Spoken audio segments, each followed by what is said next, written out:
welcome to our fireside chat this evening. We are very pleased to have with us two of our most promising new faces in the GE2025. Let's put our hands together to welcome. Woo! Of course, we have Ariffin Sha, yes, from the SDP, and he, of course, was running for Marsiling UT, correct or not? Yes. And we have Jeremy Tan, woo, the People's Choice Award. I said I never got so hantam by my Instagram following as after I did my ranking of the most promising new speakers, and then I left Jeremy out because I did it by party and I forgot he was independent. Then kena whack, man. Everybody was like, what happened to Jeremy? How can it be? Yuan Wang, justice for Jeremy. So indeed, the People's Choice. And Jeremy, of course, was the independent candidate for Mountbatten during the GE 2025. So we're going to have this fireside chat. Do you guys want to check? Is it working now? Just give a little. Just give a little yo-yo. Yeah, it is. Beat, what do you call it? Beatboxing? PAP. Hey, after lightning strike you, after lightning strike our system, don't anyhow. Okay, so today's fireside chat, I guess it will be a different kind of fireside chat. By the way, we are being recorded for Comfort and Growth, my podcast as well. So any of you asking questions, may have your voice there. So just FYI. And it's going to be really lively, interactive. We're going to have some time at the end of this to ask Ariffin and Jeremy questions as well. But I think what we'll do is talk some politics, but also we're going to talk about mindset. We're also going to find out a little bit more about these two amazing individuals. And I also want to hear some of the gossip and the tea about particularly the Rebel Alliance, which I'm very intrigued by. We're going to grill Jeremy later, okay? Sound good? Yes? Okay, we're ready? Okay, so firstly, we know that politics, as an opposition politician, the odds are stacked against you. You knew this, both of you. So what made you want to join the opposition?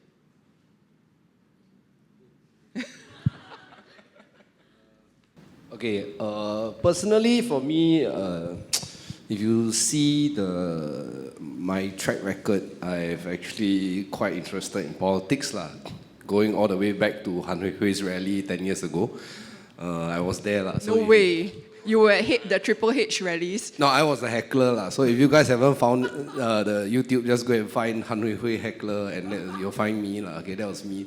So I've always been interested in politics. I think 2020, I think there was no time for me to do anything at all. Family couldn't stay employed because of COVID. 2025, looking at how things progressed over the last 3-4 years made me decide that I think this would be the one, right? Because typically people plan out their parties 5 to 10 years ahead. And yep.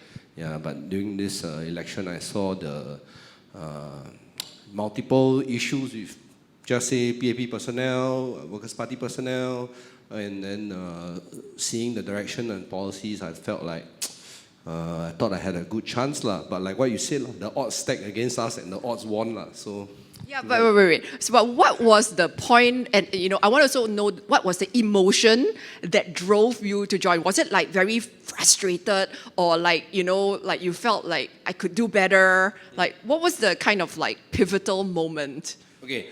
Maybe this one you also must chime in because every one of us, the opposition, thought we had a damn good chance lah. As it turns out, we got. I didn't lah. I mean, actually he didn't. He wrote to me. I was going up against the PM. So. Oh yeah. So yeah, but I think the emotion was that maybe we can really try this one. As in when I spoke with the other opposition, it was like okay, this one's going to be a watershed election. Watershed, right. Sure can get something one. Then we go home sleep. I tell you. So the emotion was hope. Yeah, a lot of it was on the basis that Lawrence Wong was retiring a lot of the candidates. So his exact phrase was anybody more than 3 terms is definitely out, and he's looking for more diversity, more female candidates, and So you just, based on this framework, you can eliminate people that, okay, supposed to be outlier. And then, with his 4G leadership renewal, there was going to be a whole change. Yeah. Yeah. So it sounds like a very kind of like strategic decision as well. Yeah, because you want to join also must have good chance, right? Like, I wouldn't go Marsiling UT, I mean, like, hello. Ariffin, what do you have to say for yourself? No, I think despite not having a party, I think Jeremy did way better than many established parties. So I think we should give him Is it 37%? 36.18. 36.18. We can round it Not up, that you remember lah. Not that you remember. It was 36.16, and then overseas voters, I got 60 in my favor, 95 for PAP. I heard you got 2% more from overseas voters. 0.02%. 0.00. Wow. Not that we are Seriously counting numbers. Not that we. I also heard that you had 12% absentee voters. Yeah, highest in Singapore, because This is damn bloody disgraceful, honestly. No, it's not disgraceful, because for Mountbatten people, right, the moment they see 2 holidays encompassing 1 week, right, their PA will automatically book business class for them. It's a no choice, they have to fly on. Yeah. Okay, Ariffin? No, actually, what you said is quite an interesting point, right? Because if you look at the numbers, right, you have about 200,000+ Singaporean living overseas.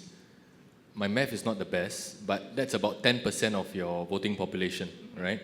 But out of this, I think only about 18,000 were registered to vote, and out of these 18,000, only 3,000 actually voted, 3,000 Right. plus. And if I'm not wrong, 45% of postal ballots actually get rejected from the get-go. Right.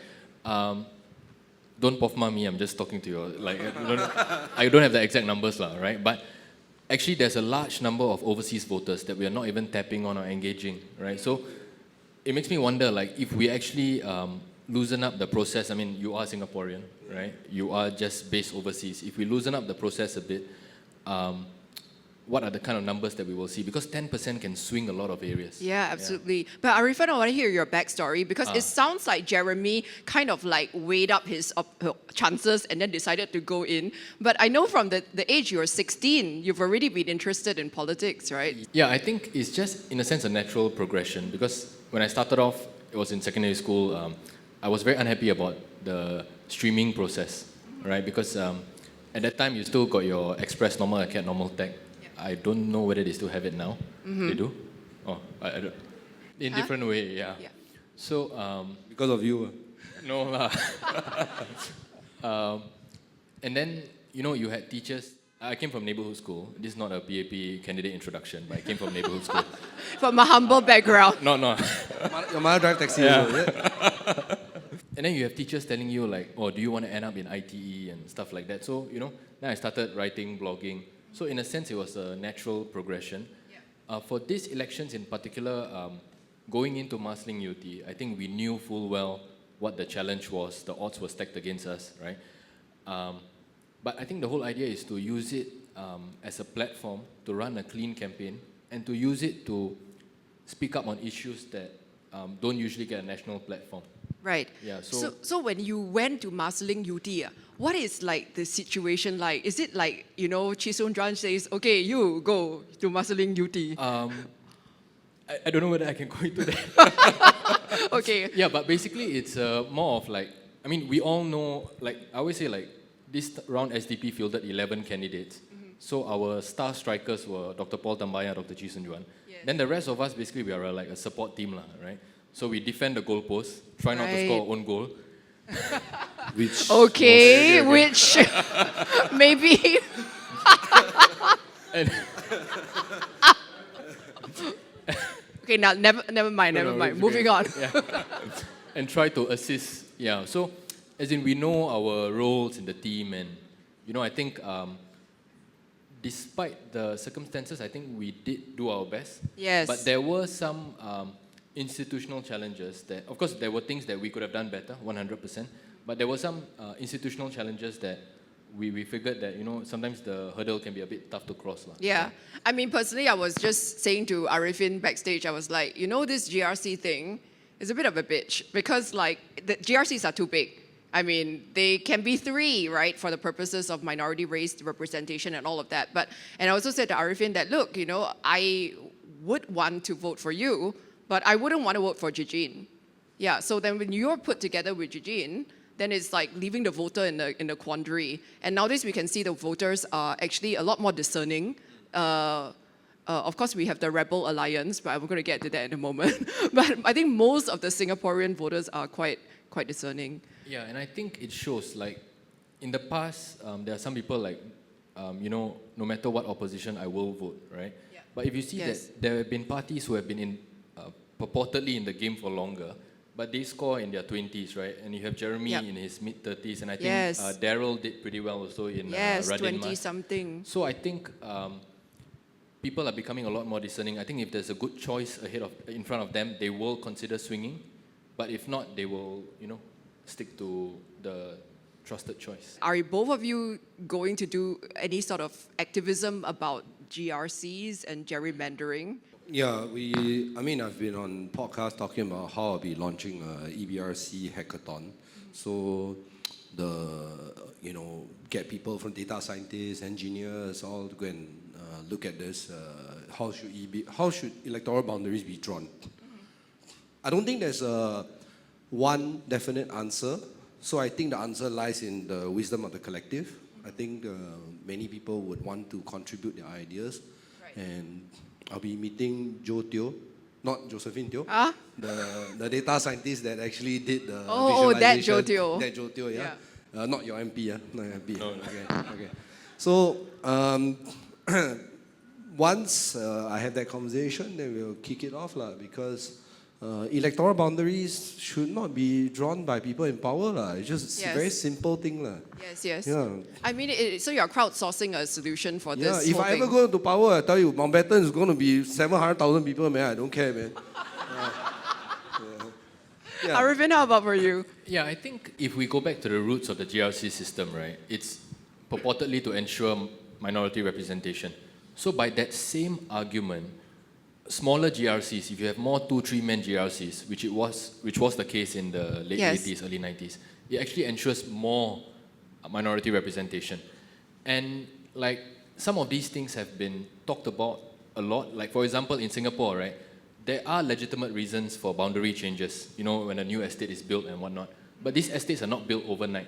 So a lot of times, okay, you want to change boundaries, fine, but give us time, like 1 year, and explain the reasons properly. And in the past, they used to have things like an all-party committee, which means it's not an EBRC with the Prime Minister's private secretary or some, civil servants. It's an all-party committee where everyone sits there.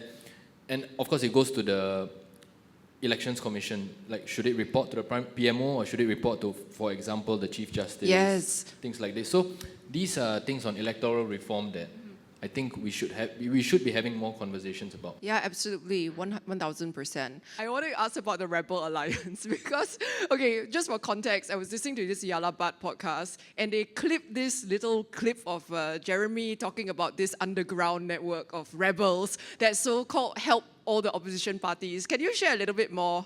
Yeah, these guys are like very free, actually. Yeah, they've been doing it for like 10, 15 years. Some of them are like in 50s even. Wow. Yeah, they have merged from even Cham Si Tong's days and all those. They have photos and they are just in multiple group chats that activate every 5 years. Right. Yeah. Oh, so they are like sleeper cells that kind of activate like cicadas. Yeah. They are really just all over the place, and then they will give me advice, help. How did they approach you? Did they No, because on my website after nomination day, right? Because everybody likes to say, hey, independent candidate, I waste time, PAP mole, right? And then nomination day comes and everybody watch. This is my candidate. And then what happens is that everybody is like, okay, let me go and try to find who I want to support. So very thankfully, I got a lot of supporters that came by. And And quite a lot of people in Mountbatten that came to help me, volunteers from Mountbatten, they very rich one, they very free one. All they do is just like go against the PAP and then they don't care one. So what kind of activities how do they support you? So they were like, you know, they either coordinate amongst themselves, deliver flyers, they go to their church group, then they say, you know, you all should listen, that kind of thing. We all need to pray for Jeremy, that kind of thing. Why you got evangelizers? Yeah. And then like, you know, they say, oh, you know, even though my church and your church, we don't agree all the time, but we need to pray for the opposition, that kind of thing. Yeah. So I get this type of help lah. Spiritual help also help. Yeah. So yeah, they will go around do this. Then they will also like share their friends, tell their friends come down. Of course, a lot of them want to give money lah, but I think don't need to take lah. After all my election expenses came out, right? It's like 17,000, right? Yeah, 16,000, not 100,000 like my MP lah. My MP spent 100,000 lah, and then he walked over lah. So yeah. So they will do all these things. They will go online, and then they will some of them will kepo. They go Facebook, and then like they spam. They say, oh, who want to come down? Go to the rally, that kind of thing lah. Do you mobilize them? Like, do you have meetings with how big is your team? Yeah, so sign up a lot. Come out, very few. Yeah, like we had I think day one, I think like 70 over sign-ups. And then by the middle of the campaign, day 4, day 5, right, I think got maybe 100 plus already. Right now, I think it's a few thousand already. Yeah, so sign up a lot, but then ask them come, or where? Don't know where, disappear. And even for some of the other parties, right, they were complaining to me after election. They say, you have too many volunteers that sign up. Sometimes you can kena sabu one. Like PAP supporters, right? A lot of them go and sign up, right? Really? Yeah. Wow. And that's what they say lah. That's what they say. Don't pop farm me. Okay, I won't know. Yeah. So yeah. So a lot of them say 6 o'clock gather. Aiyo. We go and deliver. 6:30 come, 7 o'clock come, 7:30. 7:30 all arrive. We go makan first. Oh my God. Then by the time 9 o'clock, and then they start deliver 2-3 block. Yeah. Then this party didn't take back the deposit lah, so I won't say who lah. Yeah. Okay. Yeah, orange color shirt. So basically, like very unreliable. Super horrible. Like a lot because you are getting anybody from internet lah, so there are a lot of like unreliable people lah. Okay. But I think like what made you stand out was that you had a very clear strategy. Actually, quite a few points. Like, firstly, you were very relatable. That was the one word everyone could say. They felt like when you were talking, like I said, if it gave me the JC student, leader vibes. Like, you had the, just your mic, you were talking to people, and you were coming at it from like, I felt like we were talking to a work colleague, like who was smart and had like done the research. Like, you'd be like, oh, I look up mosquito fogging companies and I went and do the research about this and that. And I'm like, okay, this guy is like pretty on the ground, sort of thing. And I felt a lot of people could resonate with that. And of course, you were quite smart about the social media thing, like with your beagle and the underdog sort of thing. Yeah. So, your logo gets approved on nomination day itself before 12 p.m. Okay. Why? Okay, not say why lah. Okay, you all make the conclusion yourself. I don't say it's PAP do one. Okay, but you print your flyers. Your logo must be consistent. I mean, for your logo has been there for a longest time, so you all can just go and print. But for new candidates, if your logo is approved on the very day itself nomination, you will spend a lot of money printing. Right. So my logo actually before nomination day, right, was rejected. Not the bigger logo. Okay. I wanted to put a Bitcoin logo. Oh. And then the rejection reason, your logo looks too much like Bitcoin. Yeah. Right. Oh yeah. That was the intention. Yeah, I know. So I asked my wife go and produce a ChatGPT logo of a beagle, and then I just submit and then they just okay can Okay. You need to thank the guy that rejected the Bitcoin logo. Yeah. So you get no reasoning They just put like red color and then they say whatever And during the election, I didn't know this, but after the election, 3 residents came out to tell me that they wear Snoopy T-shirt to the election center. Right. Officers say cannot. Wow. And this is a trademark Snoopy. Okay. Maybe they should have worn the peanuts instead So yeah. And what the uncle did was he take his shirt, he stripped in front, he flip over, then he walk inside. Yeah, then some, they went to go and stick. Hush Puppy also rejected. Right. Yeah, and then it's Wow. like, but that's a Basset Hound, that's not a Beagle. What the hell? Yeah, so in terms of like the, okay, so just now you mentioned about like, say, like speeches or what, right? So I think the two places that took away the most swing was myself and number one is Tampines, so Michael Teng, right? Yes. Which you rated number one.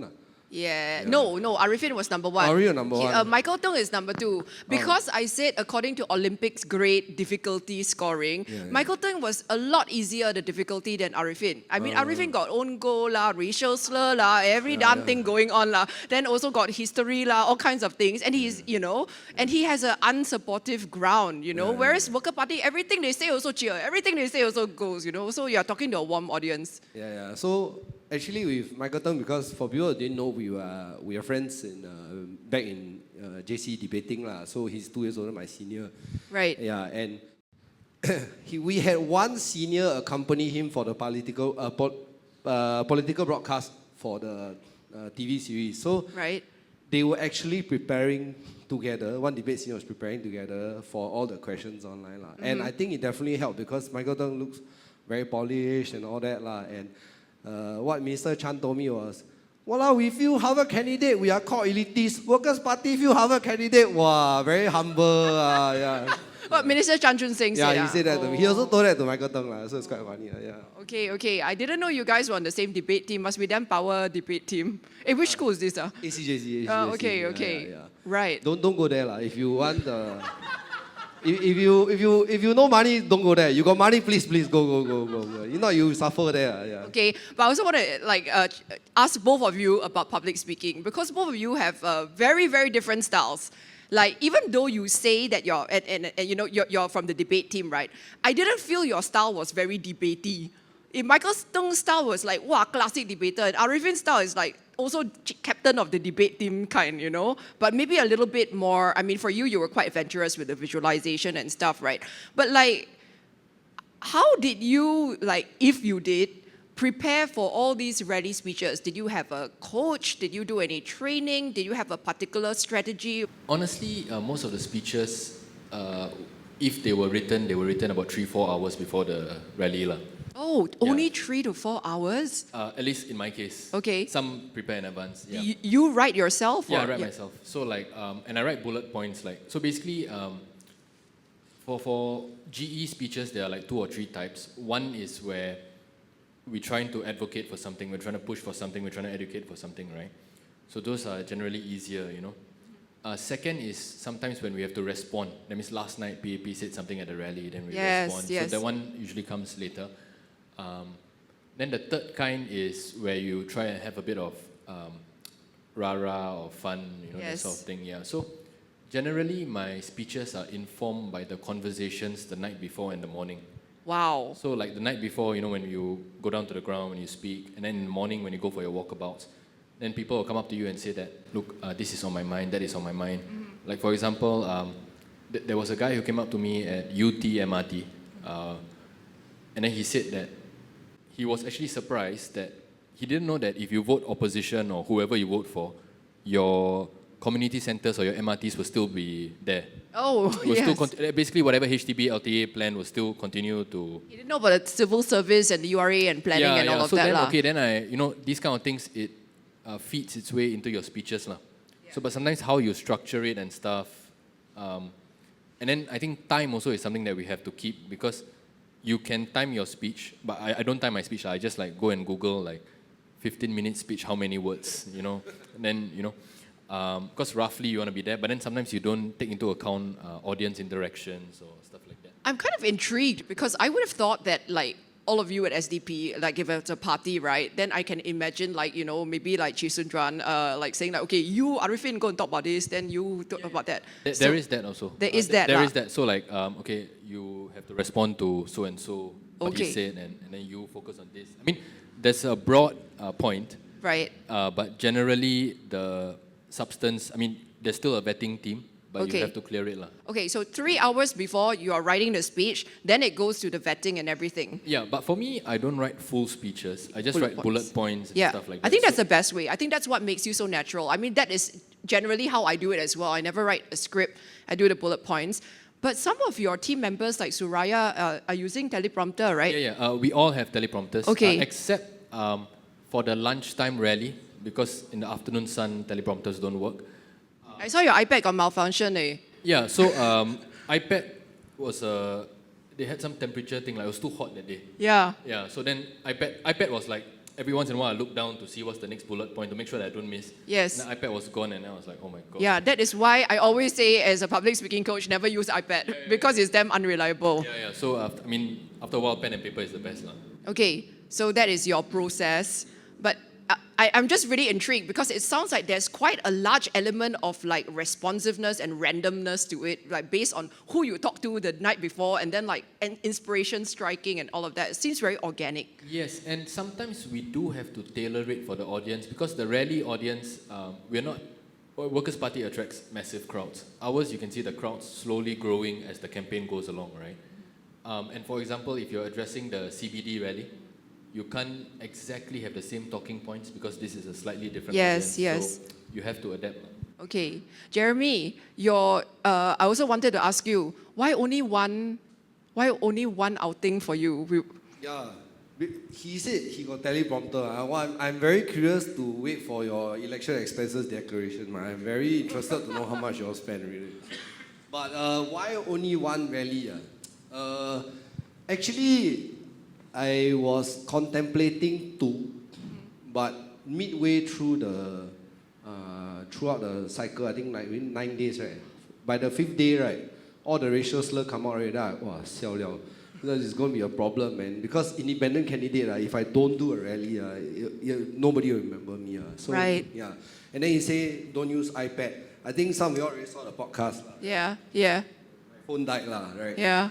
Yeah. So I actually wanted to do 2 rallies, but I figured there was also some value in doing Chinese media. I did radio. Yes. It were just did a whole slate and also. But it's not either or, right? Why couldn't you do the rallies as well as the media? Yeah, because my area one fight, right? So it was better to wait until the end and then you let people go and find out who you are at the end, right? If you start too early and then you might not get the crowd you want.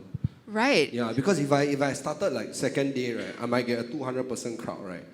Yeah, but of course the next time, the next election, I won't even do rally. I don't care really.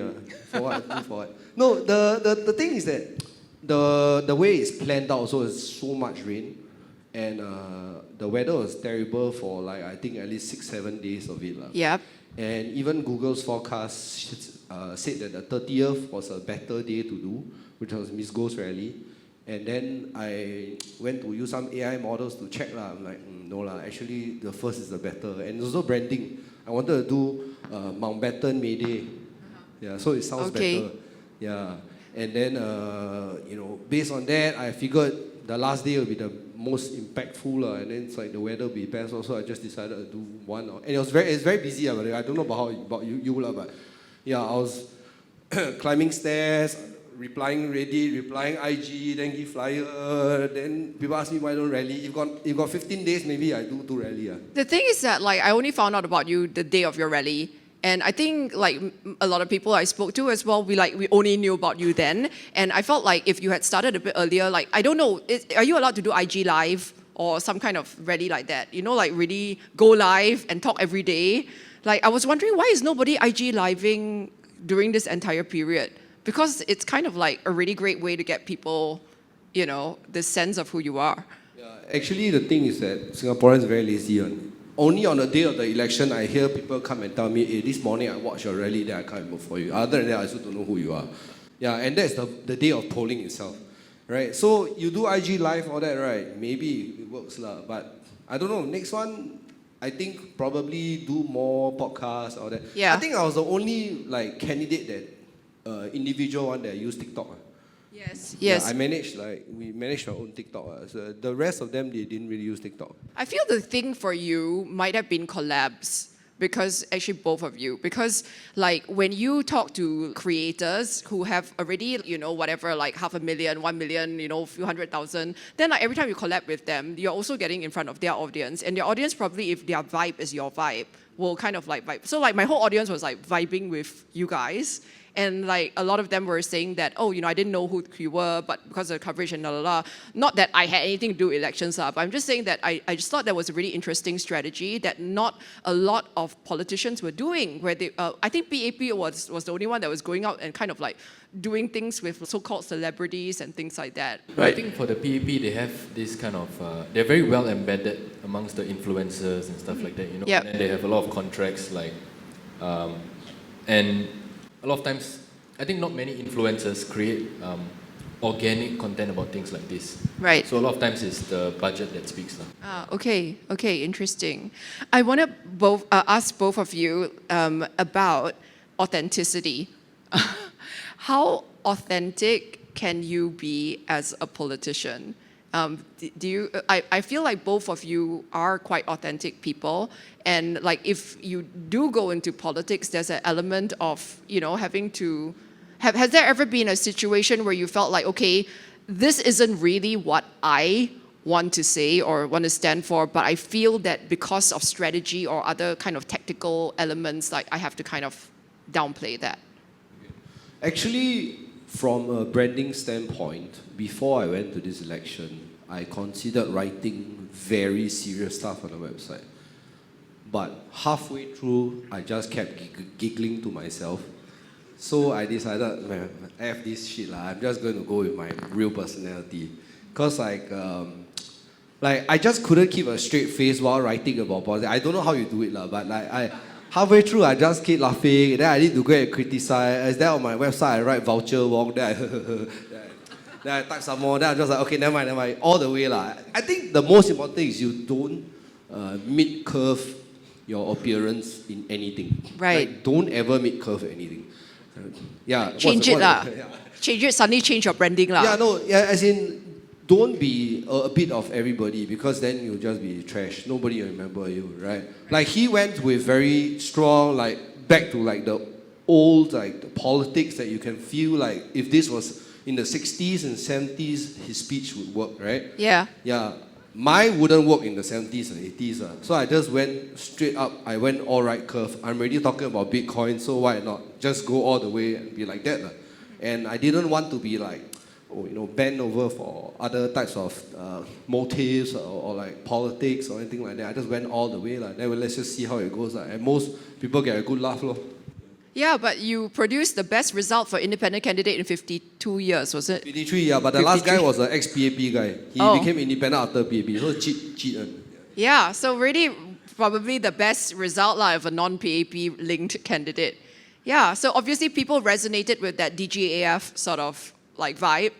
And so I think there's a lot of us who are watching you very carefully. And I'm sure, so post the elections, have there been people who reached out to you and want to sponsor you and all that? A lot of dirty money. Oh, right. Yeah. Okay, say more. There'll be foreigners. Right. There'll be people who, of course, the different parties that say they can do this and they can do that lah. And I just take all the meetings, just see what's going on, because we're all losers together, right? So we just loser talk lah, loser to loser talk lah. Let's go and L to L. Yeah, listen to each other. Like everybody got some grand plan. Then I'm just like, we just got our asses kicked there. Like it's really bad, So it's like, I just listen first lah, and then see what their money is supposedly about lah. Right. Interesting. Yeah. Ariffin, anybody try to pull you away?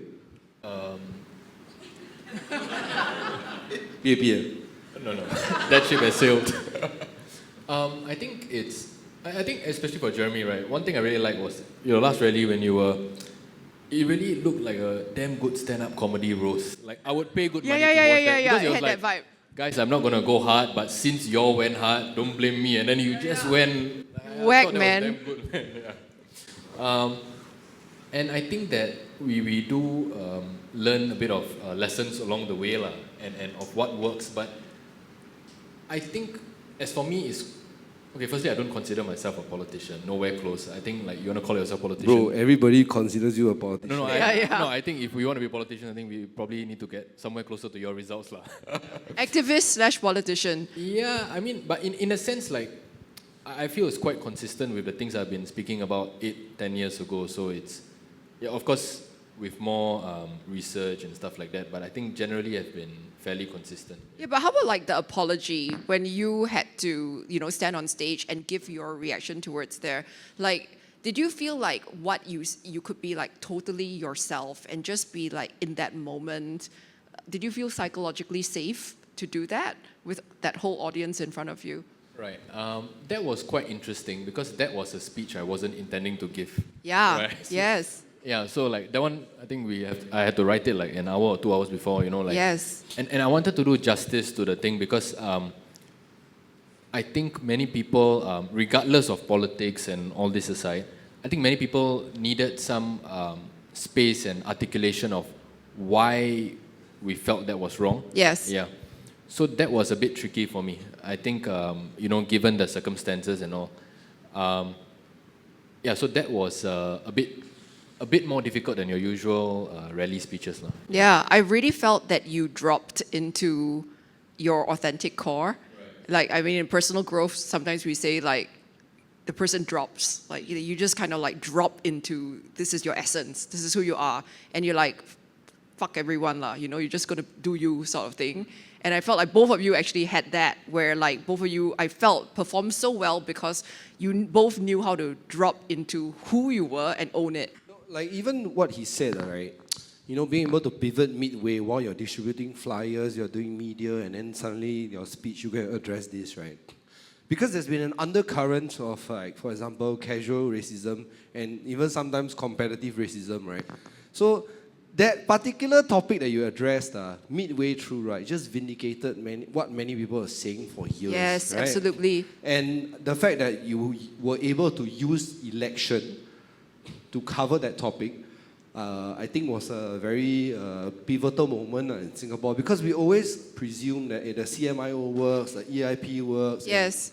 And then suddenly, boom, this could happen anytime because of just our blindness to things, our bias to things. So when you cover that, I think that really like crystallized a moment in Singapore's history. Yeah, and it is still happening. I mean, it's luck. I mean, on some level, I was glad that we had a collective conversation about it, and we could all speak about majority race experiences being very different from minority race experiences, and there's nothing casual about racism. I totally support that.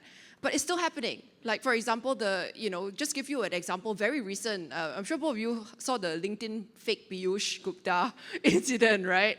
And then, like, we have a lot of people that think it's okay to make comments like, actually looks like her, or something like that, right? And I mean, like, you can't say stuff like that, but it's like, all people of a certain race look like that to you. I felt like sometimes in Singapore's, like, our evolution of civil discourse, people don't even see that. There's so much unconscious bias that they don't even see it. And that's why I was personally very upset about that incident, because I felt like, why is it my entire Instagram feed is cleaved into half? I have minority race influencers like Pretty Please, like Rishi, talking about this, and everybody being very, rightfully so, activated about it. And then I have my Chinese majority race influencer friends, which I have a lot, and everyone's just like BAU, like nothing happened, like nobody ever spoke up about it, sort of thing. Yeah, so I really feel like this casual racism thing is something that we don't talk about enough, and I'm glad that at least with the elections, I mean, it was a terrible and traumatic experience for you, Ariffin, no doubt, and at the same time, there was a bit of a silver lining as well. I think it was quite interesting because someone actually mentioned that in a very warped sense, right, this is the first time we're having a national conversation about racism without the police being involved, right? Because a lot of time, you got the minister, so a lot of times when it comes to racism, it's like we leave it to the authorities. But I honestly think that these are conversations that we need to have more. And I did thank you in private, but I also want to thank you publicly. I think Crystal put out a great video. I think it was literally the least I could do. Yeah, but I think it was very good. And I think it's quite important that we stop having a lot of these things where like, oh, this is too sensitive to discuss. Because I think sometimes, I mean, we are the most educated first world country. So, you know, we should actually have more conversations like this in the open. Yeah, absolutely. For both of you, how do you rate Singapore's standard of maturity in terms of civil discourse? Like, say on a scale of 1 to 10. Civil discourse. Yeah. I give you a solid 3. 3. Yeah, Okay. I was just, I think throughout this campaign, there were so many things, like what you said, even like the CC or that. It's just like people just didn't understand. Maybe it's because the system is successful as well, and we should be very aware that we are supposed to be contributors to the system, not detractors of the system. And all opposition should be aware, and, you know, like the picture is way bigger than just our contest, right? It's also about bringing out the issues and being prepared to lose. So the civic discourse, sometimes I think they shut themselves out because life is too comfortable. Yes. Right? Apathetic. And don't even talk about my Mountbatten, where 73% live in private property. Yeah. Right? Yeah. And the way it goes forward is really what, like, I feel like what we do here, right? We must take some hit, lah. I feel like you have to take some hit in order for you to advance and keep pushing forward.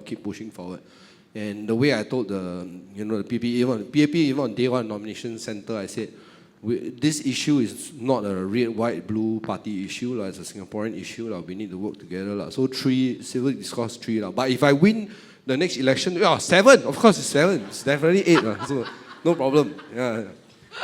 Ariffin? I think you get two sides of the coin. So sometimes, like when somebody, let's say, is working, I mean, you have your Mountbatten residents, but you also have your Jalan Besar residents, right? So where like, I mean, no shade on both.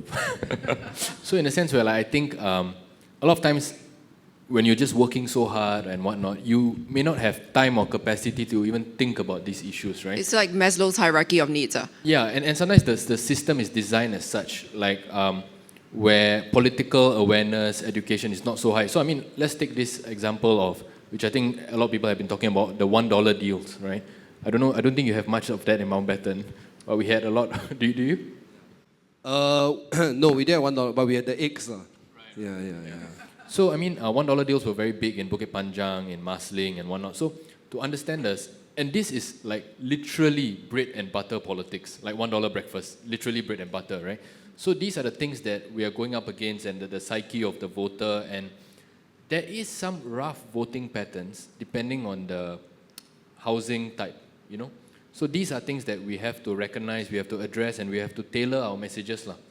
And I think that in terms of civil discourse, there is potential because, yes, people may not be so aware, but there is room for movement. Basically, the idea is like, the more exposed they are to something, the more open they will be. And I mean, our message has always been, or at least my message has always been, you know, make an informed decision. Just don't go into the ballot box blind. Right. Whichever way you choose, make an informed decision. If you like Jeremy, go for him. I don't know the name of your PAP MP. Is Miss Go. Miss Go. If you like Miss Go, go for them. But you know, whatever you do, just go in there and make a conscious, informed decision. So you didn't give me a rating. You're being a politician. Rating. I would say 5. 5? Okay, Yeah. so we got a 3, we got a 5. Okay, I want you guys on the count of 3 to show me a number of fingers. What do you feel the standard of Singapore's civil discourse is? Rating on a scale of 1 to 10. Okay, ready? 3, 2, 1, go. Okay, I think the average is 4.265. Jeremy, verify? Correct. Yeah. Let's throw the floor open to some questions. I know we have a lot of questions for the both of you. Who would like to start? I was just wondering, like throughout the entire process, is there anything you have done differently looking back at it now that it's been a period of time? Great question. I think there will be certain topics that I would address more, talk more about.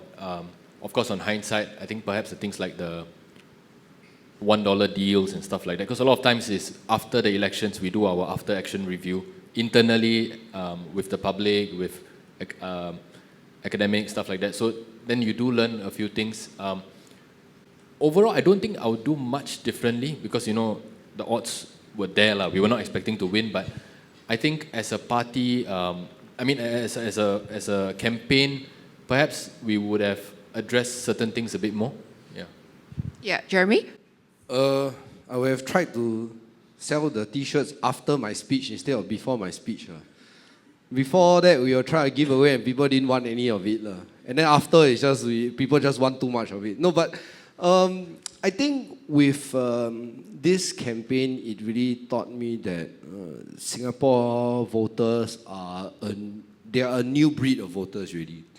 You cannot run the same playbook, right? Like I was actually very, I was very apprehensive of using TikTok this election because, you know, there were sayings like, oh, are you a TikTok politician? Heartbreak lah, TikTok politician, right? Yeah, I'm meeting him next month. I'll tell him, hey, are you a TikTok politician? Yeah.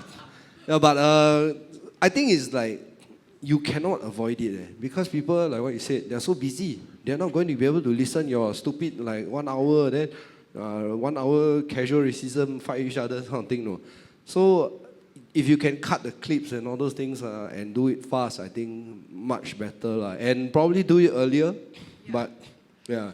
I think there was one thing smart that you did. I think you had somebody parallelly cutting your speech into clips as you were talking, right? Yeah. One of my former employees, he was like saying, hey, cooling off day, so we just faster cut, and then like use AI with the crappy subtitles, then we just upload first.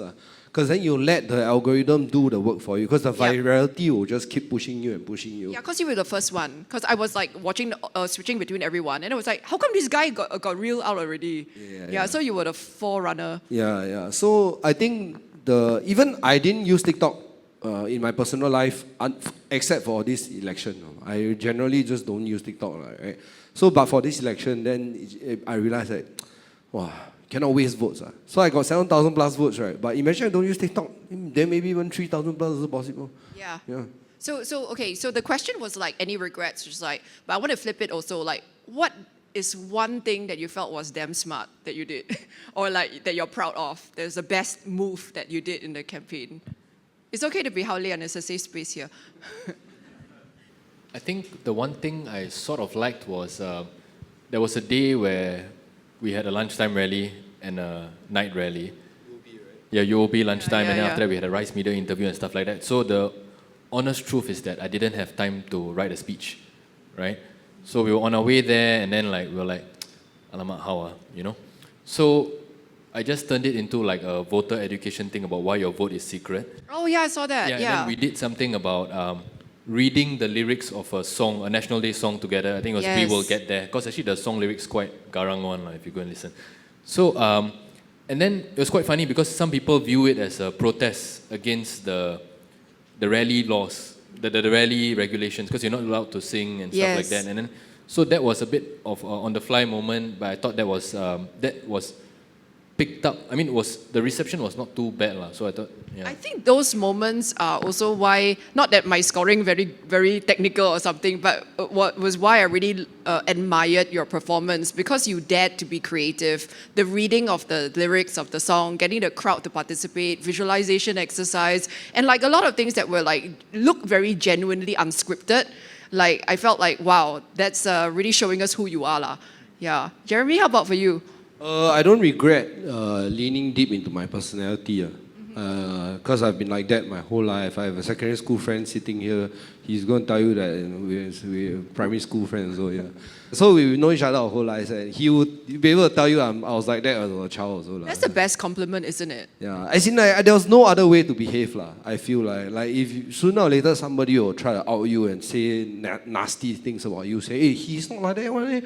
How come he suddenly sound like that? So I thought no point, let's do it. Yeah. I think that was a super good move. Let me ask you though, just to throw a contrarian view, like, how about somebody like Andre Lo, who was like, he was being himself, then all the F-bombs and everything. Then after that, people are like, wow, this guy F-bomb, but that's his authentic self, then how? Yeah, so, full disclosure, because the election was so busy, right? I don't know about you, I didn't even know what Andre Lo said until 2 days ago. Right, huh? Yeah, I heard it was F-bombs, right? But then apparently he said the fucking supporters. No. It was his constituent, like somebody. Something like that. It was somebody that he was in his constituent. Then he was like, this guy is like, fucking bothering me. Something Yeah, like something that. like lah. but then the context here is not the F word. It's the fact that you a bit like you should always be listening to your constituents, right? Yeah, but there was a whole lot of, obviously somebody had done a F-bomb search, like just type in like basically pages and pages of Yeah, him. but it's not the F bomb. If you say "fuck the BAP constituents," then like a different thing. It's like if you say "cause fuck my constituents," then got some problem there. I think the thing was that he just came across that he was somebody without the gravitas or the sort of decorum or the sort of like maybe, how do you put this, discernment that was needed. And a lot of the F-bombs, I guess the constituent thing was, like you said, the most damning thing. But the rest of it, I felt constituted, like to some people, a pattern of him being a bit emotionally volatile. I hope my group chats never leak. The number of things there is like, yeah, no go.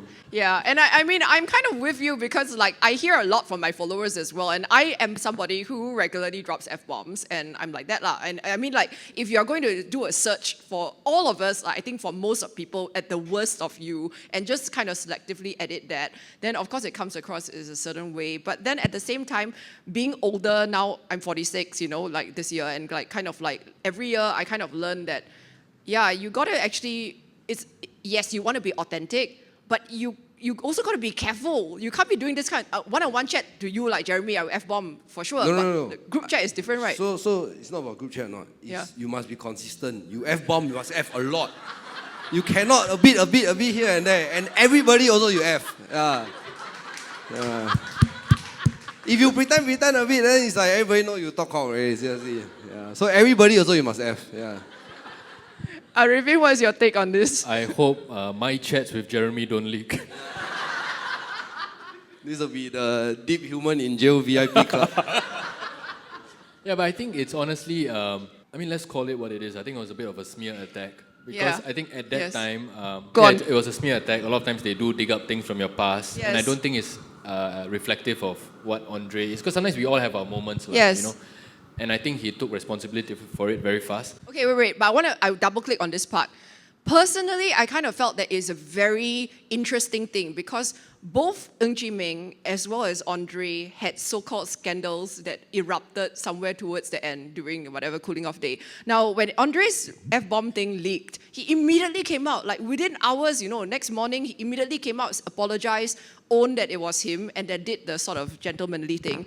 But when Ng Chee Meng's things leaked, there was absolutely no acknowledgement whatsoever, so the mainstream media could not report it in a way credibly because it's hearsay. I mean, until you come out and make an apology, right now. That's because Ng Chee Meng is consistent. Everybody thinks he's like that.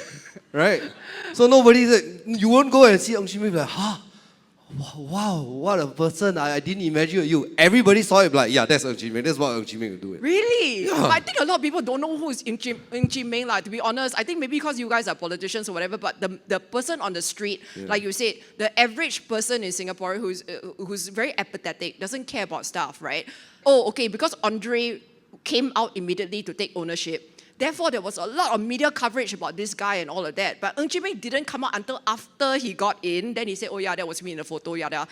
Before that, nobody even knew whether the photo was AI, fake photo, whatever it is. And I think strategically, it's kind of like a smart move on his side because there was a lot less sort of coverage on that lah. And it was really by a margin of how many hundred votes, right? There's 806 votes, right? Something like that. Yeah, so 400 something as a swing. I think it was 800 plus votes. And then Jalan Kayu, to add insult to the injury, today they just declared that they will have to set up their own town council. So initially the promise was they join with Ang Mo Kio or form gang, but actually now Ng Chee Meng had to go and run his own town council. Wow. Then I joke I went to say, I want to apply to work for you, Mr. Ng Chee Meng. Yeah. So, but I mean, why not, right?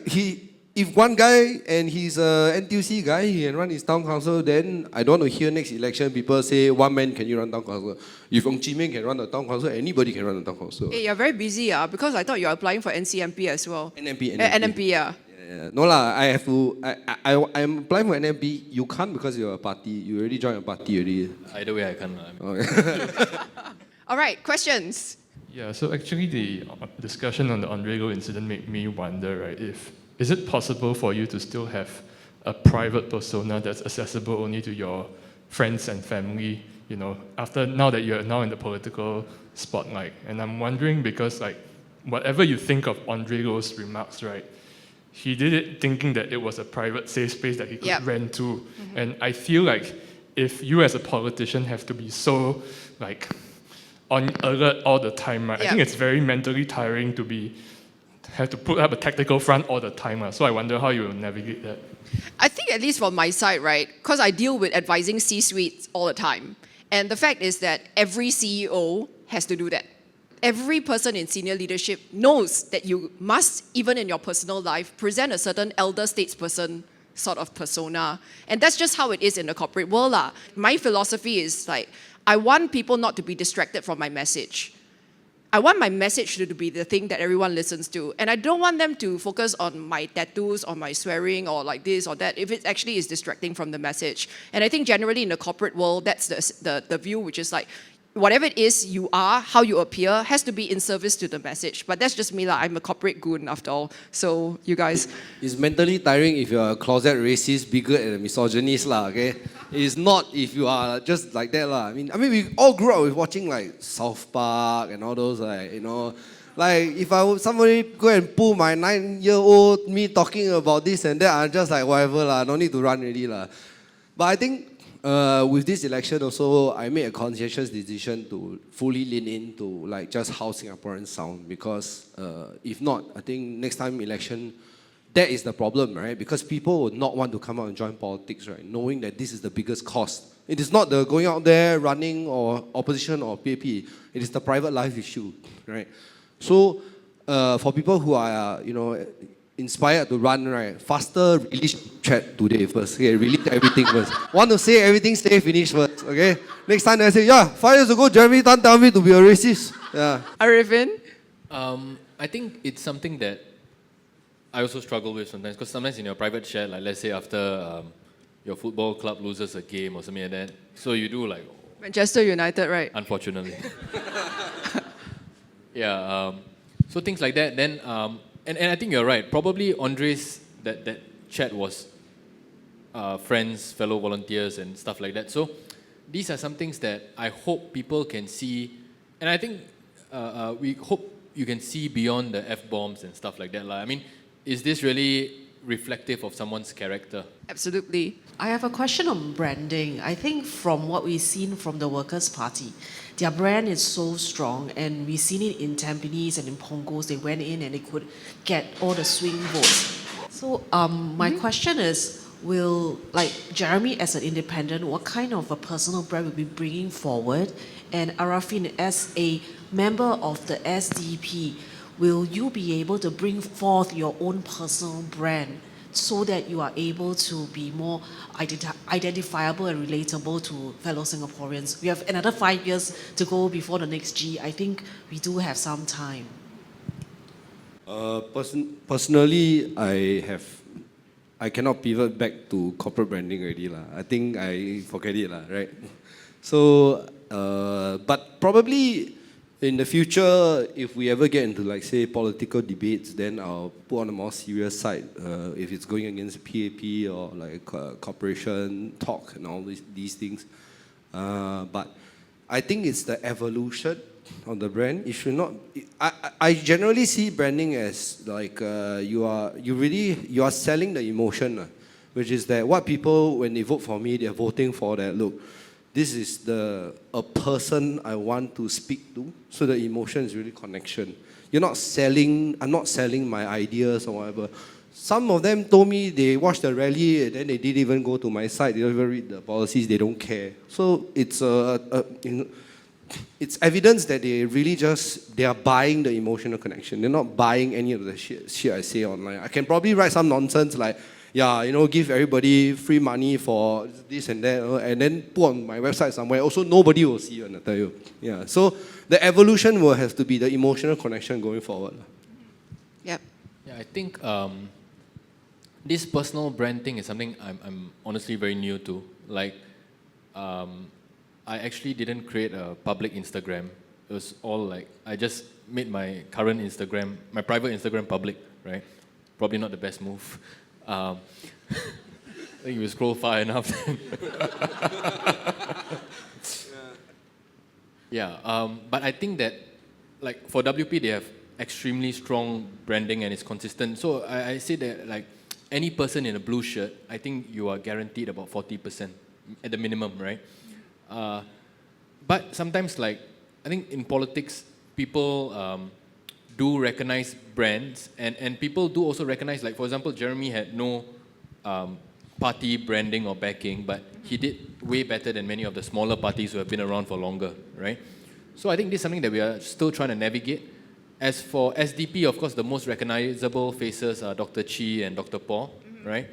And I think that's something that we should try to work on over the next 5 years, to try and refine it. And of course, the brand is not just about the brand per se, but the quality of candidates. And so I think we have to take a holistic approach to that. Yeah. Any other questions? Okay, in the meantime, I want to ask you guys about Paul Tambaya. Is it Tambaya? Tambaya, yeah. Tambaya, right? Yeah. Dr. Paul Tambaya. Was that a shock? Yeah, it was a big shock to all of us, right? Yeah. I mean, even if he did not win, I think we expected somewhere closer than the margins that came out. Yeah. I was very, very shocked. And I actually find that the more kind of like, I guess, ivory tower you are in terms of whatever, the more shocked you would be. Amongst my friends, the so-called intelligentsia side, they were all like, wow, Dr. Paul, you know, maybe he's going to get in, but maybe Chee Soon-Juan is a bit dicey, but all of that. And so that was a really big shock. And I personally felt like when he came out to talk about Ong Ye Kung, and he actually did a clapback on Ong Ye Kung after Ye Kung said this sort of thing, I felt like that was actually a high point for him. He did it in a way that was really gentlemanly, and he was like, that's not very nice, you know? And it was, and I felt like really bad when I saw his results. But perhaps Liang Enghua was just really good. Did you? Yeah, and I think Liang Enghua, he worked very hard on the ground, right? Yeah. I mean, of course, you have the backing of PA and CDC and whatnot. But there's this anecdote that I like to tell people, right? Yep. So my friend, her gym trainer is a Bukit Panjang resident, right? So my friend stays in Holland Bukit Timah like you, where the choices may not be as interesting, lah. Yes, to say the least. Yeah. So my friend was like telling her gym trainer, saying like, hey, well, you got big decision for you coming this Saturday, you know? Very good candidates and stuff like that. So then she was like, yeah. I mean, the gym trainer was like, yeah, but the choice is clear. So the moment they said choice is clear, my friend thought, okay, surely Paul Tambaya, because you said the choice is clear, right? Yeah. But this person didn't even know the name of the PAP candidate, but he said PAP. Wow, yeah. Then I say, why? And then he said, $1 breakfast. Wow. So, I mean, this is honestly the reality that we are working up against. And sometimes I really wonder, like, if we explain to people, actually, you know, this $1 breakfast is your own money because it's sponsored by CDC and whatnot. So they do a lot of small things that we have to work against. So for example, like, some people, they collect physical CDC vouchers, right? It's signed off by the MP, but not as an MP, but as a, you know, they wear many hats, like grassroots advisor, this, that. So these are some of the realities we're going up against. And I mean, we never know why the results turn out as such. But I think sometimes we do have to, like I was telling Jeremy, we do have to fight fire with fire. That means if it's bread and butter, then maybe that's the... Maybe you have to engage on that level. I mean, you have to address what they're doing. We have to get backers. We need to, you know, do more. Basically, your campaign is 9 days, but I think for us, your campaign is 5 years. He talked about bread and butter issue. Okay, I had a chat with Minister Chan Sing. Okay, then he tell me, like, in his Encik style, you know the Vietnamese, how they win? The Vietnamese dig 300 km of tunnel. That's why they win. We built 300 km of shelter walkway. Ha ha ha. That. Where are you having these conversations? Chanju Singh. Wherever he was. And then he looked at me and he's like, you think you got $1 egg enough? No? We got walkway, you know. Then I was like, yeah, it's true. And what he said is correct. Like in my area, Marine Parade, right? Tan Si Leng had this thing called Marine Parade Family Voucher. one of the application link is on his Instagram page itself. Wow. Like, I could probably offer like $1 eggs, but like to have Marine Parade family voucher, this one a bit tough. All right, hi, I'm Jason, and thank you very much for coming out tonight. Really appreciate it, the sharing and all that. I want to hear your thoughts on how the media played into this whole elections. Both mainstream media and alternate media. I think there's been a lot of talk about how there's been an evolution in the way the media has covered the election so far. And I want to know what do you both think about the coverage here? Okay, so media generally quite friendly. I'm lucky because Workers' Party, they didn't want to do media. I think because if they are expanding their team, they need to be careful of who says what, and not everybody is media trained. So, and I guess because like PSP, SDP are like, before the results, right, they are seen as they need to take on all the media because, they're just very important, right? They're very big. And it's fair because whichever party feels the most number of candidates should be given airtime, right? And that's very fair. But after the election results, and then like PSP went radio silent, then I don't know about you guys, and then suddenly the media just gave me a whole bunch of time. So yeah, it's just like, I'm like, why are you giving so much time? They say PSP don't want to talk to us, they're very sad. Then Workers' Party don't want to talk to us because Workers' Party is Workers' Party. And then SDP, y'all don't even need media Dr. Chi, what's your talk also people listen. Yeah, so that was for me. I say the media, traditional media is like that. Alternative media, I had planned way earlier before. So like around late March, April, I started reaching out already. Daily Catch Up, Prof. Walid, Yalabat, Financial Kukuna, all of the traditional media. You reached out to them? I reached out to them already, yeah. Never. Yeah, I made a joke on Yalabat saying that I give him time. But actually, Haresh didn't give me any time until like recently. So yeah. Yeah, I think the mainstream media is the mainstream media. So we always have a little bit of... the journalists are great, right? The journalists are awesome. If you go higher up, that's when the editing and the censorship and whatnot does come along.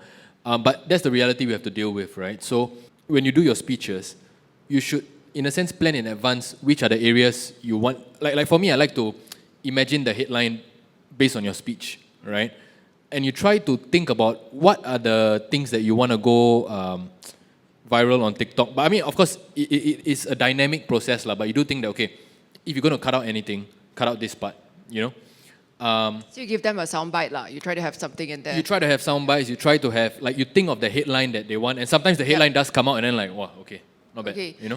But the headlines do change. Like sometimes the mainstream media comes up with one headline, and halfway through the headline switches.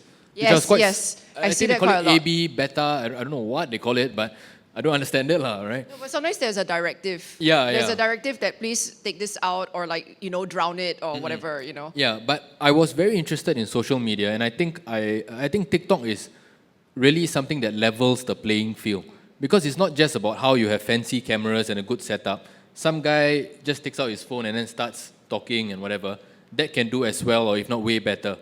Yeah. So I feel that at least for the SDP, right, we actually benefited from a lot of goodwill from the public, like public content that was made by the public. Yes. At our rallies, at random edits and stuff like that. So I thought that was really interesting. Yeah. Yeah, actually, you know what? I actually found it very surprising that mainstream media actually seemed to cut a lot of weird kind of unflattering things with PAP. Like what I mean by that is like sometimes, just an example, like the Elisa Lau clip, right? There was a clip with Stephen Chia, and it was cut like she was saying, I was kicked into it. I didn't choose. That was like how they cut it. And it created like such a consternation amongst my following, like, oh, why is she behaving like such a reluctant person? And then, then they cut the purple light guy. Anyway, there were a lot of things that mainstream media sort of cut from PAP that were a little bit like, wow, are they actually trying to, sabo or something? So you talk about sabo, right? So Miss Go on her rally, she say gambling this word. Then Straits Times has been covering me the whole time, following me, ask me every day when I walk about. Then I'm just like, at what point will you say something nice about me? You know, like then and after my rally, straight away I go back, I see the title, Jeremy Tan challenges his opponent Gosuki to shut down the Singapore pools. I'm like, whoa, since when Straits Times write like that one? Yeah, so I would have to say like they will keep, but when there's actually inconsistency with what the PB is saying, and they won't let them get away with sound bites. Yeah. Because all the more the burden is on the incumbent to perform better than the people outside, right? Yeah. So. Higher standard lah. Did we have a question over there? Yeah. Hi. Thank you for your time this evening. So my question is, given the constraints that we have, mainstream media just covering a certain angle of the truth, fear of repercussions for speaking up, and the political debate that really wasn't a debate, how do we encourage public discourse in our society? So maybe 5 years' time, if we have you back, we work towards an above average kind of rating.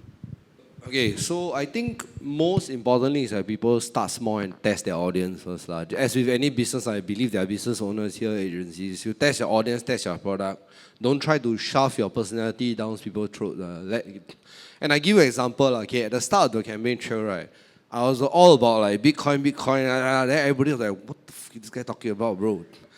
And then later throughout, and then after a few podcasts, the comments and the feedback, people say, who are you? Who is this person?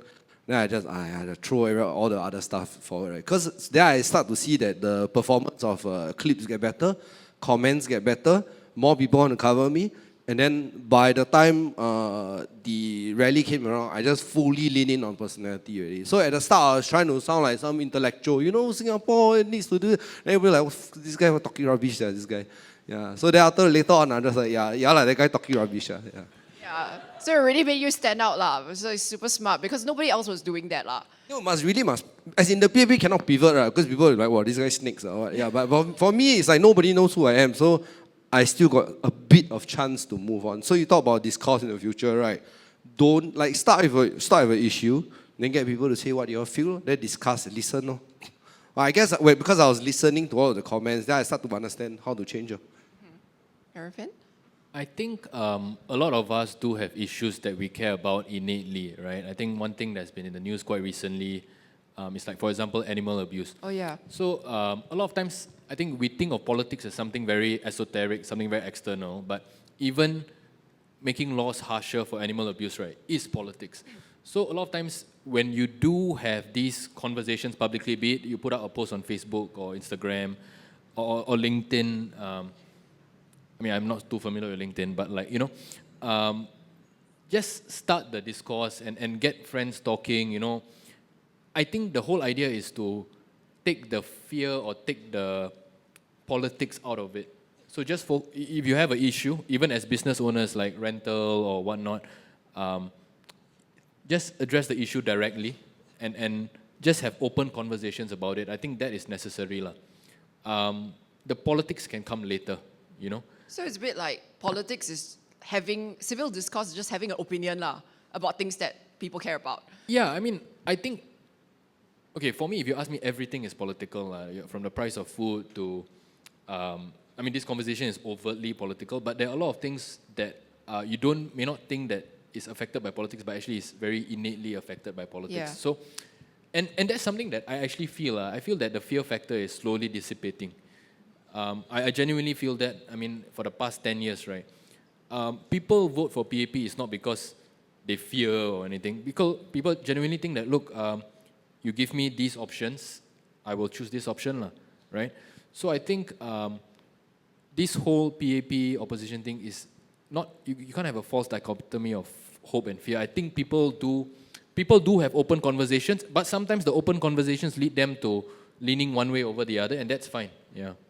But I think just have more open discussions and topics. And I think a lot of times when one person speaks up, and I think the younger generation, they don't really inherit this fear. Yes, absolutely. Yeah, so they just, it doesn't matter who they vote for, but they will openly talk about things which maybe 2 generations ago look over their shoulder for. Lah. Yeah, I think it's really a big divide. Because growing up, my mum, I would always ask my mum, like, who you're voting for, and she would like, no, I would never tell you, sort of thing. And there was all that paranoia with just your average Singaporean that your vote is tracked. And I'm glad you made that video about, or that speech about, like, you know, when you volunteered as an elections, you know, what do you call it, overseer? Or Polling agent, counting like a agent. polling agent, and then you explain exactly how it works. But a lot of people actually still believe that their vote is not secret because of the number and everything. So I think we will slowly kind of like see in the next elections as the generations get older and older, and then we have more of the people who are less scared to speak out on social media, like just generally increase like this level of public discourse, hopefully. We'd like to present both of our guests with a token of appreciation. Just for coming today. Let's put our hands together for Ariffin and Jeremy.